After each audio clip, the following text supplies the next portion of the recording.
అత్యాచారాలు, మానభంగాలు, మర్డర్లు ఇవన్నీ పక్కన పెడితే మరొక వైపు మూఢనమ్మకాలు ఇంతలా తెగదీసిపోయి ఒకరిని మించి మరొకరు ఎలా చేయాలని ఆలోచిస్తున్నారా, లేదంటే కొత్తగా టెక్నాలజీని కూడా ఉపయోగించి దానికి జోడించి ఎలా చేయాలి, ఎంత దారుణానికి ఒడిగట్టాలని ఒకరిపై ఒకరు ర్యాంకింగ్ సాధించేలా దారుణాలకు ఒడిగడుతున్నారు.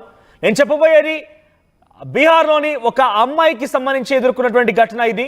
బీహార్లోని నలంద జిల్లాలో బహదూర్పూర్ అనే ఒక గ్రామంలో 26 ఏళ్ల ఒక అమ్మాయి పైన దారుణానికి పాల్పడ్డారు కొంతమంది గుర్తు తెలియని దుండగులు. ఆ అమ్మాయిని అత్యాచారం చేసి ఏకంగా క్షుద్ర పూజలు కూడా చేశారనే ఒక అనుమానం కూడా కలుగుతోంది. ఇక్కడ మీరు చూస్తున్నారు ఆర్టీవీ స్క్రీన్ పైన అమ్మాయి దృశ్యాలు. సో బీహార్లో నలంద జిల్లా ఏకంగా ఇది సీఎం సొంత జిల్లా, బీహార్ సీఎం నితీష్ కుమార్ సొంత జిల్లా అది. ఆ జిల్లా పరిధిలోని బహదూర్పూర్ అనే ఒక విలేజ్లో రోడ్డు పక్కనే 50 మీటర్ల దూరంలో ఒక పొలంలో ఒక అమ్మాయి మృతదేహం లభించింది. వెంటనే అక్కడికి వెళ్ళినటువంటి స్థానికులు సమాచారం అందించారు చండీ పోలీసులకి. చండీ పోలీసులు అక్కడికి వెళ్ళి చూడగానే ఆ అమ్మాయి మరణించింది, పూర్తిగా అప్పటికే మృతదేహంగా అక్కడ ఉండిపోయింది. వెంటనే పోలీసులు తనని అంబులెన్స్లోకి ఎక్కించి అక్కడ ముందుగా విచారణ చేపట్టారు. కొంత క్లూస్ ఏమైనా దొరుకుతాయో చూశారు. ఆ తర్వాత అంబులెన్స్లో ఎక్కించి దగ్గరలోని ప్రభుత్వ ఆసుపత్రికి తీసుకెళ్తే అక్కడ చూసేసరికి ఆ అమ్మాయి కుడి చేతిలో పూర్తిగా సూదులతో గుచ్చినటువంటి మరకలు ఉన్నాయట. ఆ తర్వాత పాదాలకి, ఒకసారి పాదాల విజువల్స్ కూడా మీకు చూపిస్తాను నేను. పాదాలకి 10 మేకులు కొట్టున్నాయండి. ఇక్కడ చూడండి, పాదాలకి 10 మేకులు, 1 2 3 4 5 6 మీకు నెంబర్ల రూపంలో కూడా చూపించాము. ఆ కాళ్ళ పాదాలకి 10 మేకులు. అంటే ఇక్కడ అత్యాచారం చేశారంటగా చాలా క్లియర్గా పోస్ట్ మార్టంలో తేలినట్టు తెలుస్తోంది. చాలా క్లియర్గా అత్యాచారం చేశారని కూడా వైద్యులు నిర్ధారించినట్టు తెలుస్తోంది. అత్యాచారమే కాదు, ఎంత హింసించారంటే చూడండి, అక్కడ 10 మేకులు కాళ్ళకి పూర్తిగా మేకుల లోపల దించేశారు.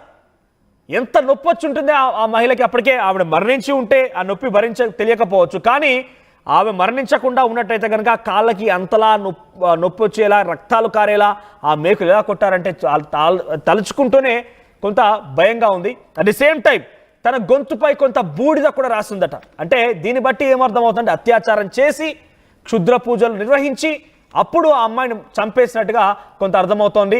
బహుశా ఇటువంటి దారుణ ఘటనలు, చేతిలో సూదులు గుచ్చడం, కాళ్ళకి మేకులు కొట్టడం, గొంతుకి బూడిద రాయడం, ఇదంతా కూడా పక్కాగా కొంత క్షుద్ర పూజలు చేసే వారి పని అయి ఉంటుందేమో అనుమానం వ్యక్తమవుతోంది. అయితే ఇప్పటివరకు ఈ మహిళ మృతదేహం ఎవరిది అనేది కూడా గుర్తించలేదట పోలీసులు.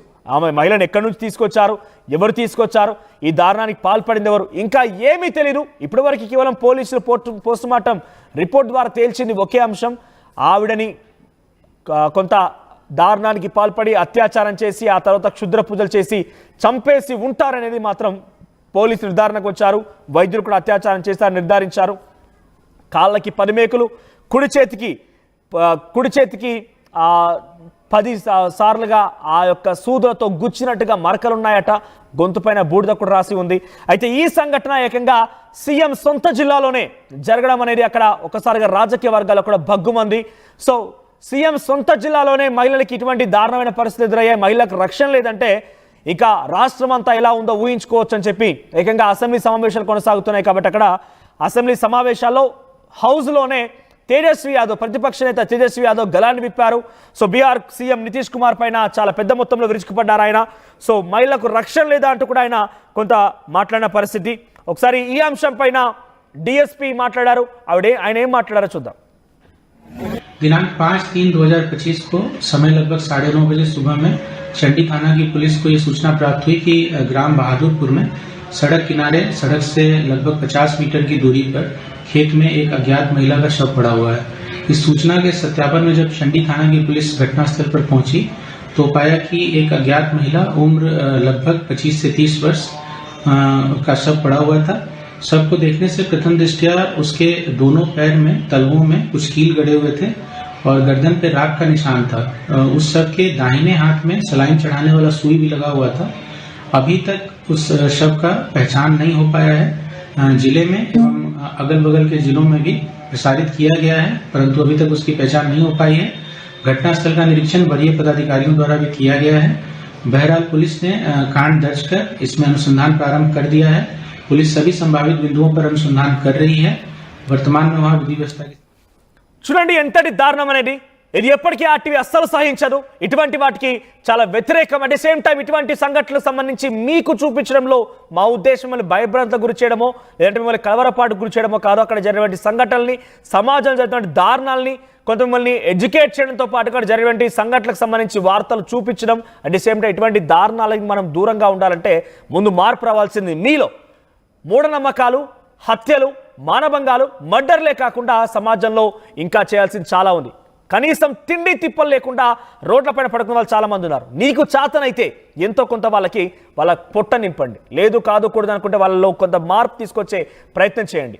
సమాజంలో రాజకీయం అనే ఒక పెనుభూతం పట్టుకొని చాలా అక్రమాలకి, అవినీతికి పాల్పడుతుంది. మీకు చేతనైతే అటువంటి వాటిని మార్చే ప్రయత్నం చేయండి.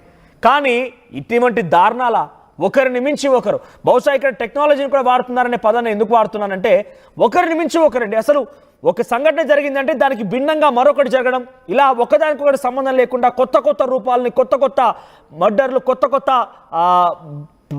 వస్తువులు ఉపయోగించి కొత్త కొత్తగా చేయడం. అంటే ఇటువరకు సినిమాలు చూసి చేసేవారు ఇంకొక చాలా వరకు జరిగేవి. కానీ దీంట్లో కూడా రూపాంతరం చెంది టెక్నాలజీని ఉపయోగించి బహుశా ఈ రకంగా మారుస్తున్నారేమో. అక్కడ మహిళని చంపేసి అత్యాచారం చేసి చంపేసి క్షుద్ర పూజలు చేసి కాళ్ళకు మేకులు కొట్టడం ఏంటి? ఇంత దారుణానికి ఒడిగట్టారంటే డెఫినెట్గా ఇక్కడ ఎవరు ఏంటి అనేది ఇంకా తెలియాల్సి ఉంది. దానికి సంబంధించి పోలీసులు ఇంకా అన్వేషిస్తూనే ఉన్నారు. సో ప్రజెంట్ ఆ మహిళ మృతదేహం ఎవరనేది కూడా పోలీసులు ఇంకా నిర్ధారించలేకపోయారు. సో ప్రజెంట్ బీహార్లో ఒక్కసారిగా ఈ మరణ వార్త, ఈ హత్య సంచలనంగా మారింది. రాజకీయంగా కూడా చాలా పెద్ద ఎత్తున చర్చనీయాంశంగా మారింది. సో ప్రభుత్వాలు ఏం చేయడం లేదు, మహిళలకి రక్షణ లేదంటూ కూడా పెద్ద మొత్తంలో రాష్ట్రం మొత్తం కూడా అగ్గిరాజుకున్న పరిస్థితి చూద్దాం. మరి ఇక్కడ ఈ మహిళని చంపేసింది ఎవరు, మహిళకు సంబంధించి ఇంకా డీటెయిల్స్ కూడా తెలియాల్సి ఉంది. సో మహిళ ఎవరు, ఎలా జరిగింది అనేది కూడా తెలియాల్సి ఉంది. చూద్దాం మరి ఏం జరుగుతుంది అనేది. సో ఇటువంటి దారుణాలు చూసినప్పుడల్లా కొంత చెప్పడం కూడా బాధేస్తోంది. సో చాలా ఇబ్బందికరంగా కూడా దృశ్యాలు ఉన్నాయి. కొన్ని మీకు చూపించలేకపోతున్నాం. ఇంకా చాలా దృశ్యాలు అయితే ఉన్నాయి మహిళకు సంబంధించివి. సో ఒకసారి మీరు చూడండి.